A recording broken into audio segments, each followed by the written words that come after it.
देखो ज्योति, अब ये रोने धोने से कुछ नहीं होगा। तुम्हें इस बूढ़े सेठ जी से शादी करनी ही होगी। यही तुम्हारे और हमारे लिए बेहतर है। नहीं चाची, आप कुछ भी कर ले, पर मैं अपनी उम्र से इतने बड़े इंसान से कभी शादी नहीं कर सकती। आप इनकी उम्र तो देखिए, और मेरी अभी उम्र ही क्या है। नहीं, मैं ये शादी नहीं कर सकती। देखो लड़की, तुम चाहे जो भी कर लो, पर तुम्हें मेरी पत्नी बनना ही पड़ेगा। मैंने यशोदा को इसके बदले बड़ी कीमत चुकाई है। मुझे माफ कर दीजिए सेठ जी, पर मैं आपकी पत्नी कभी नहीं बन सकती। फिर ज्योति रोते हुए घर से बाहर चली जाती है।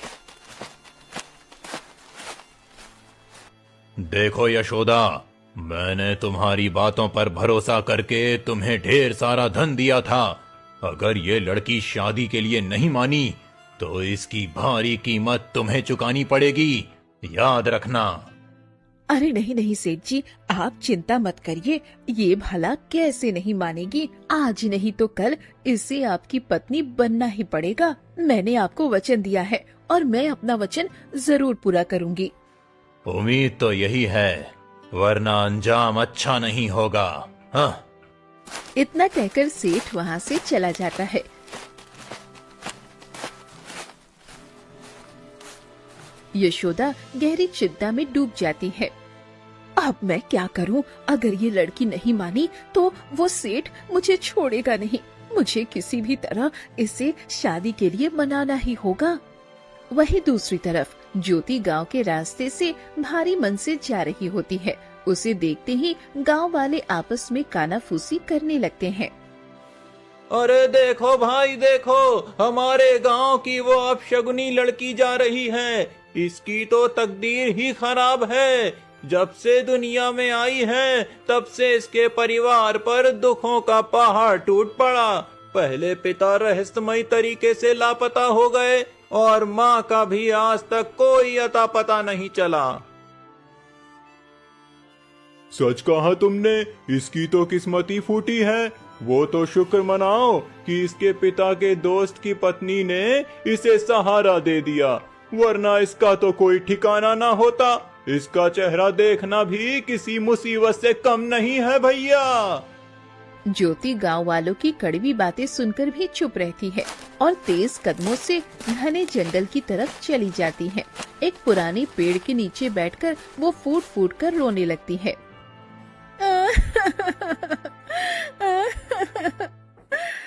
मैंने ऐसा क्या बिगाड़ा है किसी का, जो सब मुझे इस तरह की बातें बोलते हैं। रोते रोते सुबह से शाम हो जाती है। जब अंधेरा बढ़ने लगता है तो ज्योति हिम्मत जुटाकर घर लौटती है। आ गई महारानी, कहाँ गायब थी इतने देर से? कुछ नहीं चाची, बस तालाब के किनारे बैठी हुई थी। आज तुम्हारी वजह से सेठ जी के सामने मेरी नाक कट गई। पर कान खोल के सुन ले, तुझे उस सेठ से शादी करनी ही पड़ेगी। नहीं चाची, मैंने एक बार आपको कह दिया, मैं बार बार वही बात नहीं दोहराना चाहती। तो तुझे याद है कि पिछली बार मैंने तेरे साथ क्या किया था? अगर तू चाहती है कि मैं वो सब ना दोहराऊं, तो मैं तुझे सिर्फ 3 दिन का वक्त दे रही हूँ। अगर 3 दिन में तूने हाँ नहीं कहा तो फिर देखना मैं क्या करती हूँ। यशोदा घर के अंदर चली जाती है और वो दिन बीत जाती है।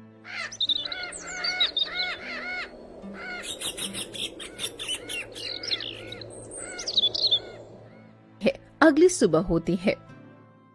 अरे ओ महारानी, कब तक घर में रहेगी? जाकर जंगल से लकड़ियाँ लेकर आ। मैं अभी लकड़ियाँ ला देती हूँ। फिर ज्योति घर से निकल पड़ती है और सूखे पेड़ ढूंढने लगती है। वो काफी देर तक भटकती है, पर उसे सूखी लकड़ियाँ कहीं नजर नहीं आती। ये क्या, यहाँ तो एक भी सूखा पेड़ नहीं है।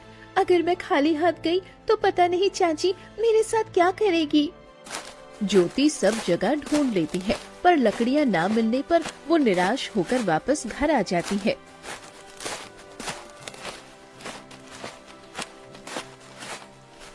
क्या हुआ? लकड़ियाँ कहाँ है? चाची, मैंने पूरे जंगल में ढूंढा पर लकड़ियाँ कहीं नहीं मिली, मुझे माफ कर दीजिए।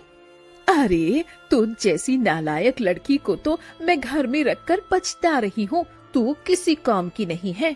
निकल जा मेरे घर से, और आज के बाद इस तरफ मुड़कर भी मत देखना। नहीं नहीं चाची, ऐसा मत कीजिए, मैं कहाँ जाऊंगी? आपके सिवा मेरा इस दुनिया में कोई नहीं है। तू कहीं भी जा और कुछ भी कर, मुझे तुझसे कोई मतलब नहीं है।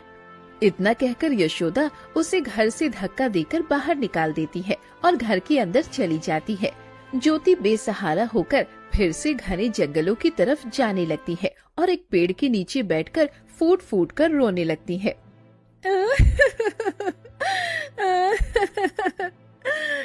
अब मैं इस दुनिया में रहकर भी क्या करूंगी? माँ मुझे छोड़कर चली गई, पिताजी का कुछ पता नहीं, गांव वाले नफरत करते हैं और अब चाची ने भी घर से निकाल दिया। अब मुझे इस दुनिया से चले जाना चाहिए। ज्योति निराशा में डूबे आगे बढ़ती ही है कि तभी झाड़ियों के पीछे से एक खूबसूरत युवक उसे देख रहा होता है। वो धीरे से ज्योति के पास आता है।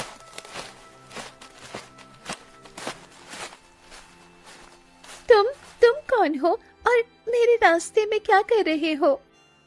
मेरा नाम अनिल है और मैं एक लकड़हारा हूँ। मैं इसी जंगल से गुजर रहा था, तभी मैंने तुम्हारी सारी बातें सुनी। तुम बहुत बड़ी मुसीबत में हो, पर रो मत, हिम्मत रखो, सब ठीक हो जाएगा।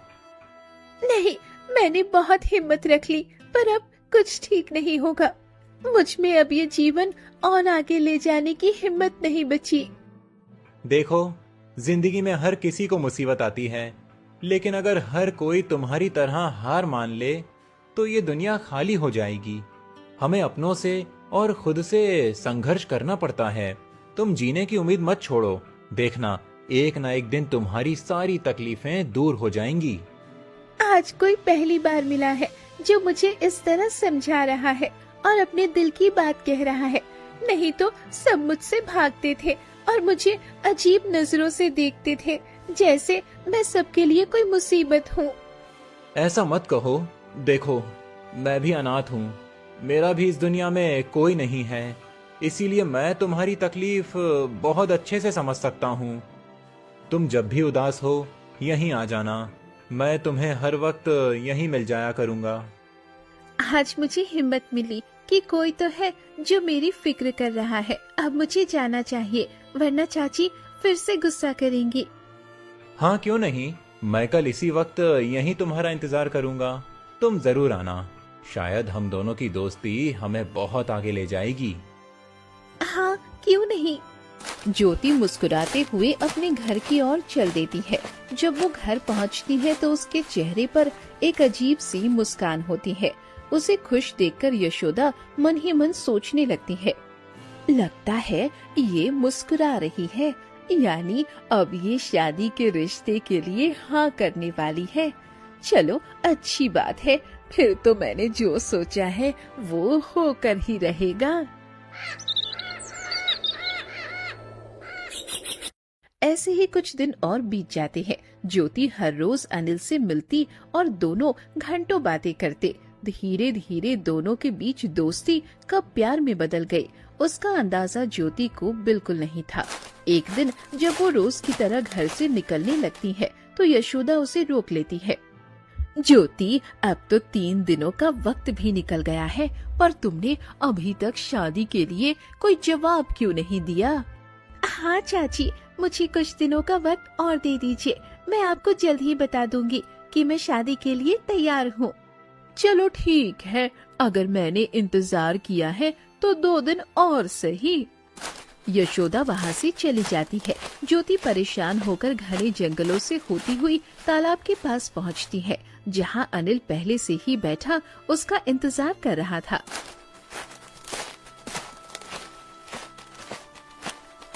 देखो अनिल, मैं कई दिनों से तुमसे मिल रही हूँ। पूरे गांव में तुम ही वो पहले व्यक्ति हो जिसने मेरी इतनी फिक्र की और मेरे लिए इतना कुछ सोचा। तुम मुझे बहुत पसंद हो, मैं तुमसे शादी करना चाहती हूँ और अपना बाकी जीवन तुम्हारे साथ बिताना चाहती हूँ। क्यों नहीं, ये तो बहुत ही खुशी की बात है। मैं भी तुमसे यही कहने वाला था कि मैं तुमसे प्रेम करने लगा हूँ और तुम्हारे बिना कहीं नहीं रह सकता। तुम फिक्र मत करना, हम बहुत जल्दी शादी कर लेंगे। ज्योति और अनिल दोनों प्यार भरी बातें करने लगते हैं। कुछ देर बाद ज्योति को घर की याद आती है। अब मुझे थोड़ा काम है, चाची ने जंगल से कुछ लकड़ियाँ लाने को कहा था, तो अब मैं चलती हूँ। ज्योति वहाँ से चली जाती है। जैसे ही वो ओझल होती है, अनिल का चेहरा बदल जाता है। वो घने जंगलों के रास्ते से होता हुआ सीधा यशोदा के पास पहुँचता है। उसे देखते ही यशोदा जोर जोर से हंसने लगती है। आखिर तुम्हें कोई नहीं पहचान पाया। हाँ यशोदा, आखिर उस लड़की ने मुझे बूढ़ा समझकर ठुकराया था ना, और आज देखो मैंने इस रूप में उसे अपने प्रेम जाल में फंसाया है कि वो खुद शादी की भीख मांग रही है। हाँ, अगर उस दिन आपने मुझे धमकाया होता तो शायद आज वो आपको खुद शादी के लिए नहीं कहती। हाँ, वो दिन तो मुझे भी याद है। इतना कहते ही दोनों की आंखों के सामने एक पुराना मंजर घूमने लगता है। यशोदा परेशान होकर आंगन में बैठी थी। तभी वहाँ सेठ आता है।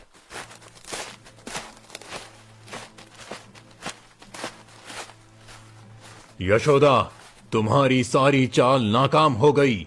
मुझे उस लड़की से शादी करनी थी, पर उसने मुझे ठुकरा दिया। अब बताओ तुम क्या करोगी?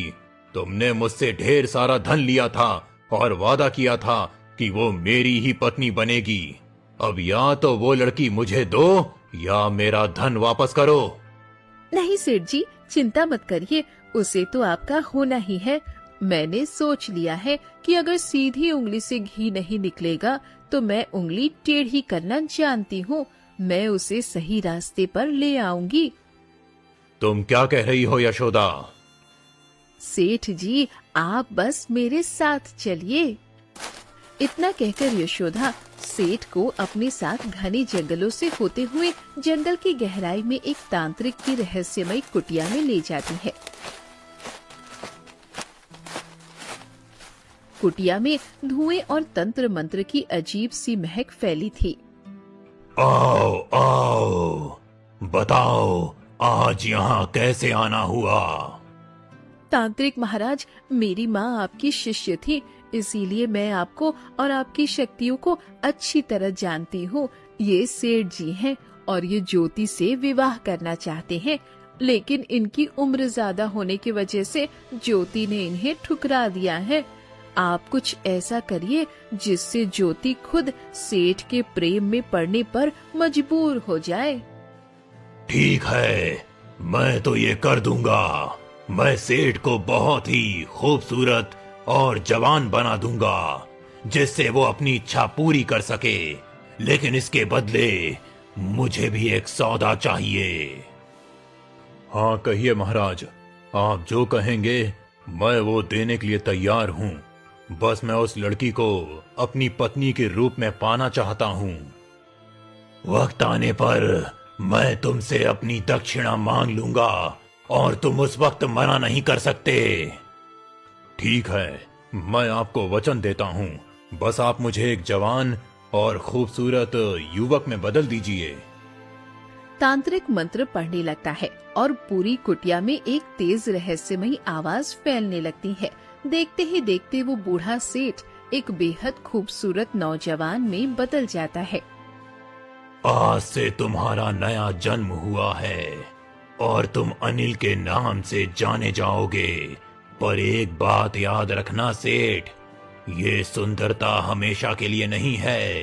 तुम जब चाहो तब ये रूप धारण कर सकते हो, लेकिन तुम्हारी ये जवानी बस कुछ ही घंटों के लिए टिकेगी। उसके बाद तुम फिर से उसी बुढ़ापे में लौट जाओगे। ठीक है तांत्रिक महाराज, जैसा आपने कहा है मैं वैसा ही करूंगा। सच में सेठ, तुम तो पहचान में ही नहीं आ रहे हो। कोई नहीं कह सकता कि तुम वही बूढ़े सेठ हो। क्या इन दोनों ने मिलकर मुझे फिर से ठगा है? ये अनिल कोई और नहीं बल्कि वही सेठ है। इन लोगों ने मेरे साथ इतना बड़ा विश्वासघात किया। मुझे अब चुप नहीं रहना है, इन्हें जवाब तो देना ही होगा। ज्योति हिम्मत जुटाकर उन दोनों के सामने आ जाती है। उसे अचानक सामने देखकर उन दोनों के होश उड़ जाते हैं। ये क्या, आप लोग मेरे साथ इतना घिनौना खेल कैसे खेल सकते हैं? अगर तुमने सही वक्त पर मुझे अपना लिया होता तो मुझे ये सब नहीं करना पड़ता। खैर, तुम्हारी वजह से ही सही मैं कुछ घंटों के लिए जवानी तो जी पाता हूँ। अब ये सब छोड़ो और चुपचाप मुझसे शादी कर लो। आपने क्या सोचा कि मैं आप जैसे धोखेबाज के बारे में सच जानने के बावजूद शादी कर लूंगी? ऐसा कभी नहीं होगा। मैं अभी जाकर पूरे गांव को तुम्हारा ये काला सच बता दूंगी। तो तुम गांव वालों को बताओगी, पर तुम एक बड़ा सच तो जानती ही नहीं हो ज्योति। ऐसा कौन सा सच है जो मैं नहीं जानती? अगर तुम अपनी माँ का सच जानना चाहती हो तो तुम्हें सेठ से शादी करनी ही होगी। मेरी माँ कहाँ है? आखिर क्या किया है आपने मेरी माँ के साथ? तुम्हारी माँ बिल्कुल ठीक है, पर उसे मैंने एक ऐसी गुप्त जगह रखा है जहाँ से वो कभी बाहर नहीं आ सकती।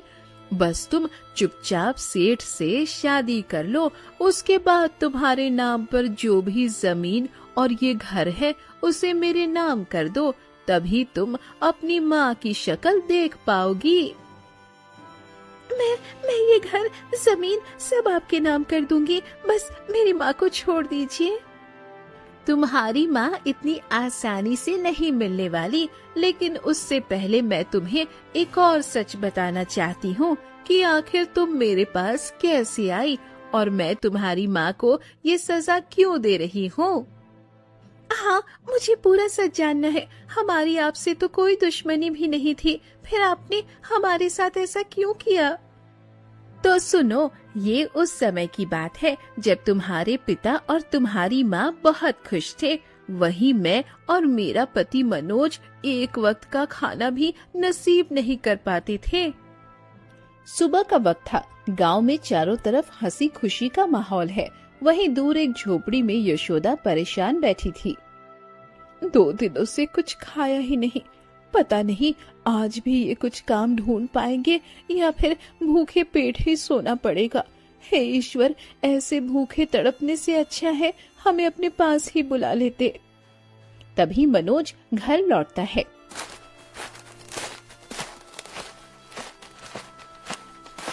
आज भी खाली हाथ आ गए या किसी काम का इंतजाम हुआ? ये क्या यशोदा, मैं तो कई दिनों से घर में एक चुटकी राशन तक नहीं ला पा रहा हूँ, फिर तुम इतना सारा खाना कहाँ से लेकर आई हो? वो आपके दोस्त है ना, उन्हीं की बदौलत हम लोग 2-3 दिन पर कुछ खा पी पाते हैं, वरना इस गांव में तो हमें कोई जानता तक नहीं है। ये बात तो है, मेरा दोस्त बहुत नेक इंसान है और वो हमेशा हमारी मदद करता है। मनोज खाना खाकर सो जाता है, पर यशोदा की आंखों में जलन थी। वो अच्छा इंसान तो है, पर उसके पास धन दौलत और जमीन भी है। क्यों ना मैं कुछ ऐसा करूं जिससे ये सब मेरा हो जाए। उसके टुकड़ों पर पलने से मेरा भला नहीं होने वाला। यशोदा घने जंगलों से होते हुए उसी तांत्रिक के पास पहुंच जाती है। आओ यशोदा, आओ, बोलो क्या चाहती हो? मुझे अमीर होना है महाराज। मेरे पति का एक दोस्त है जो बहुत मेहनती और ईमानदार है। मुझे किसी भी तरह उसे कंगाल बनाना है और उसका सारा धन हड़पना है। क्या तुम इसकी कीमत चुकाने के लिए तैयार हो? भिखारी से अमीर बनने के लिए मैं आपकी हर इच्छा पूरी करूंगी। हाँ, ठीक है, तो आज की रात दूसरे पहर उसके घर की सीमा पर यह विभूति डाल देना। तांत्रिक अपनी झोली से एक मंत्रित भभूत और एक मोती जैसी चीज निकालता है और उसे थमा देता है। यशोदा उसे लेकर चुपके से ज्योति के पिता के घर की सीमा पर डाल देती है। वो भभूत डालते ही तुम्हारे पिता रहस्यमय तरीके से गायब हो गए और तुम्हारी माँ की याददाश्त चली गई। उस वक्त तुम सिर्फ 6 महीने की थी। मैंने ये जमीन और घर हथियाने के लिए तुम्हें अपने पास रखा और तुम्हारी माँ को एक ऐसी जगह कैद कर दिया जहाँ कोई नहीं पहुँच सकता। आपने ऐसा क्यों किया? आप इतनी निर्दयी कैसे हो सकती हैं? मैं आपको कभी माफ नहीं करूंगी। मैं अभी जाकर ये सारा सच महाराज को बता देती हूँ, फिर देखना तुम दोनों को क्या सजा मिलती है। यशोदा, अगर ये मुझे इस रूप में नहीं अपनाना चाहती तो अब मुझे इसकी कोई परवाह नहीं। मुझे अब बस हमेशा के लिए जवान रहना है। चलो इसे भी उसी तांत्रिक के पास ले चलते हैं। जो तुमने इसके माता पिता के साथ किया वही इसके साथ भी करेंगे। बस बदले में मुझे हमेशा के लिए ये सुंदर रूप चाहिए। क्यों नहीं सेठ जी, चलिए अभी चलते हैं। नहीं, आप लोग ऐसा नहीं कर सकते। भगवान के लिए मुझे छोड़ दीजिए। पर सेठ और यशोदा जबरदस्ती ज्योति को तांत्रिक की कुटिया में ले जाते हैं। तांत्रिक उन्हें देखकर अपनी रहस्यमय आंखों से मुस्कुराता है। आओ बताओ, आखिर फिर से कैसे आना हुआ? महाराज, पहले मुझे इस लड़की से प्रेम था और मुझे ये चाहिए थी, लेकिन अब मुझे खुद से प्रेम हो गया है। मुझे हमेशा के लिए जवान दिखना है। इसके लिए इस लड़की के साथ जो करना है करिए, बस मुझे हमेशा के लिए जवान बना दीजिए। हाँ, क्यों नहीं? तुमने जो कीमत दी है उसके लिए मैं ये भी कर सकता हूँ। अब मैं तुम्हें ऐसी शक्ति दूंगा जिससे तुम दिन में एक जवान का जीवन जी सकते हो, लेकिन रात होते ही फिर से अपने असली रूप बूढ़े सेठ में आ जाओगे। मुझे मंजूर है महाराज। ठीक है, तो अब हम चलते हैं। यशोदा और सेठ दोनों ज्योति को वहाँ छोड़कर बाहर आ जाते हैं।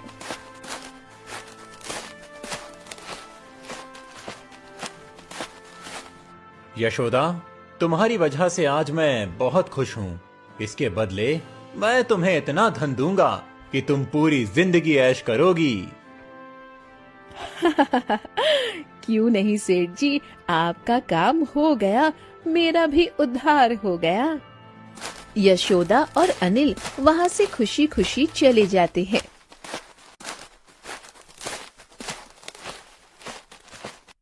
छोड़ दो मुझे, जाने दो। तुम मुझे यहाँ कैद नहीं कर सकते। अब तुम्हें यहीं रहना होगा। मैं तुम्हें इस्तेमाल करके एक बड़ी शक्ति हासिल करने वाला हूँ, जिससे मुझे कोई नहीं हरा सकता। मुझे अभी कुछ सामग्री इकट्ठा करनी है, तब तक तू यहीं तड़प। फिर तांत्रिक वहाँ से चला जाता है। ज्योति अकेले में जोर जोर से चीखती है, कोई है, बचाओ बचाओ, मेरी मदद करो। तभी उसी घने जंगल में राजकुमार अविनाश अपने सैनिकों के साथ भ्रमण कर रहे थे। ज्योति की चीख सुनकर वो ठिठक जाते हैं। अरे, लगता है कोई बड़ी मुसीबत में है। मुझे उसकी मदद करनी चाहिए। राजकुमार अविनाश तलवार निकालकर झोपड़ी के अंदर पहुंचते हैं, जहां लगता है ज्योति कोई बड़ी मुसीबत में बदहवास है। होकर रो रही मुझे थी। उसकी मदद करनी चाहिए। घबराओ मत, तुम यहाँ क्यों रो रही हो? ये सब क्या हो रहा है यहाँ? राजकुमार, ये बहुत अनर्थ हो रहा है। उन लोगों ने मेरे घबराओ माता पिता मत, को तुम बर्बाद यहाँ किया क्यों रो रही और हो? अब मुझे भी। ये सब क्या हो रहा है ज्योति यहाँ? रोते हुए राजकुमार को सारा सच बता देती है। राजकुमार का खून खौल उठता है। क्या मेरे राज्य में इतना बड़ा षड्यंत्र? इसकी कीमत तो उन गुनहगारों को चुकानी ही पड़ेगी। मुझे, तुम चलो मेरे साथ। क्या मेरे राज्य में इतना राजकुमार बड़ा अविनाश षड्यंत्र, ज्योति को इसकी बंधन से कीमत तो उन मुक्त कर गुनहगारों बाहर को लाते हैं। चुकानी ही पर पड़ेगी। तभी ज्योति मुझे- कमजोरी के कारण तुम चलो जमीन मेरे पर साथ। गिर पड़ती है। ये तो बहुत कमजोर हो चुकी है। पहले मुझे इसे राजमहल ले जाना होगा। जब ये ठीक हो जाएगी उसके बाद ही उन सबको सजा मिलेगी।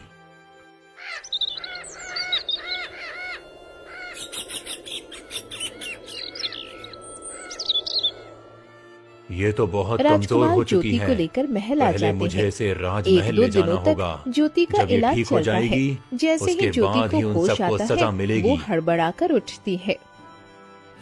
मैं कहाँ हूँ? छोड़ दो मुझे, मुझे जाने दो। ज्योति की आवाज सुनकर राजकुमार अविनाश कक्ष में आते हैं।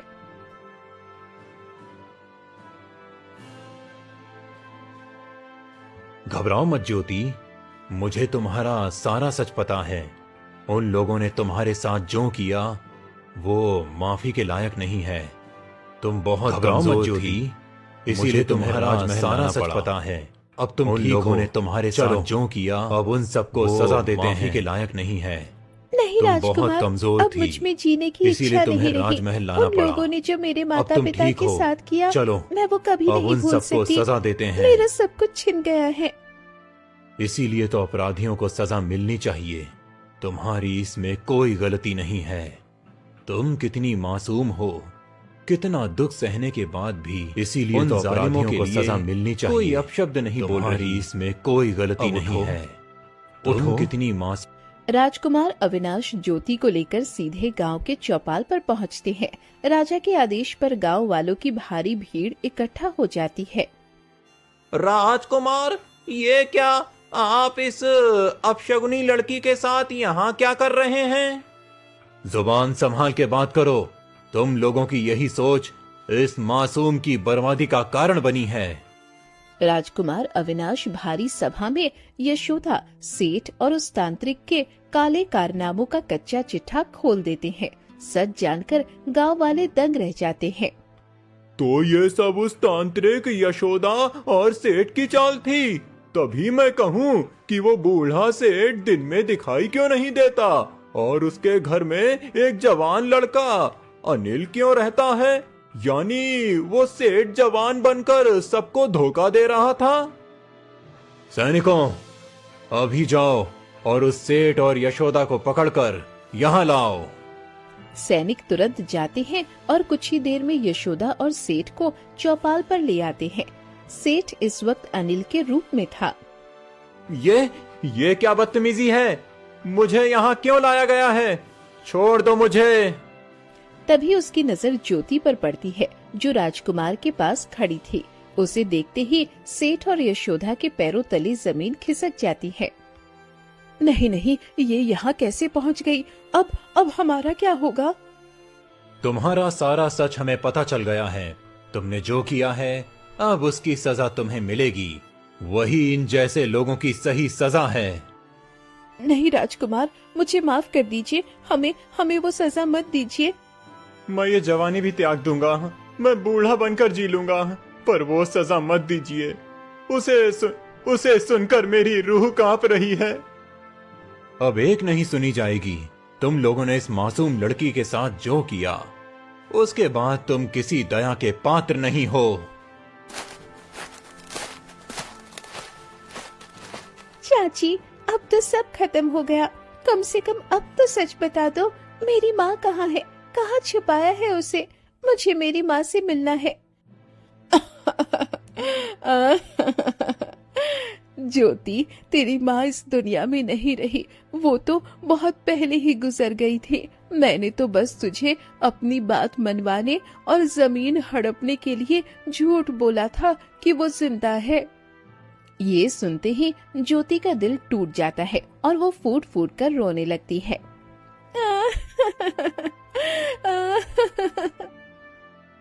सैनिकों, ले जाओ इन गुनहगारों को यहाँ से। और सुनो, आज के बाद इस गांव में कोई भी ज्योति को अपशगुनी नहीं कहेगा। ज्योति का भोलापन और इसकी सच्चाई देखकर मैंने ये निर्णय लिया है कि मैं इससे विवाह करूंगा और इसे इस राज्य की रानी बनाऊंगा। राजकुमार, मैं आपके काबिल नहीं हूँ। मैं तो एक साधारण और अभागी लड़की हूँ। नहीं ज्योति, तुम बहुत काबिल हो। मैंने तुम्हारे साथ वक्त बिताया है और तुम्हारी सादगी ने मेरा दिल जीत लिया है। तुम ही इस राज्य की महारानी बनोगी। राजकुमार अविनाश ज्योति का हाथ पकड़कर राजमहल की तरफ ले जाते हैं।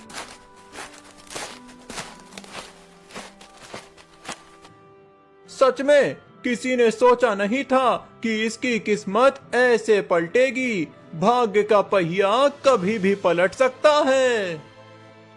ज्योति ने राजमहल में राजकुमार अविनाश के साथ विवाह किया और रानी बनकर सुखपूर्वक अपना जीवन बिताने लगी।